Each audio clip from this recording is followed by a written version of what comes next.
शिंदे गटाचे नाशिकचे खासदार हेमंत गोडसे मुख्यमंत्री शिंदेंच्या ठाण्यातल्या निवासस्थानी आले होते। हेमंत गोडसेंचे कार्यकर्तेही मोठ्या संख्येने उपस्थित होते। महायुतीचं जागा वाटप अजून रखडलं असून नाशिकची जागा भाजपला जाणार असल्याची चर्चा सुरू आहे आणि यावरून हेमंत गोडसे नाराज असून काल ते मुख्यमंत्री शिंदेंच्या भेटीसाठी ठाण्यात आले। यावेळी हेमंत गोडसेंच्या कार्यकर्त्यांकडून जोरदार शक्तीप्रदर्शन करण्यात आलं। तसंच हेमंत गोडसेंच्या ताफ्यातील गाड्यांवर भावी खासदार असा उल्लेखही करण्यात आला होता।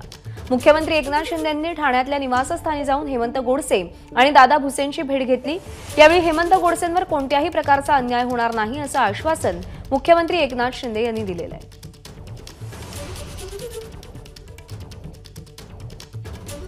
आणि मी आपल्याला एवढंच सांगतो की खासदार हेमंत गोडसे यांच्या पाठीशी तुम्ही सगळे खंबीर आहात।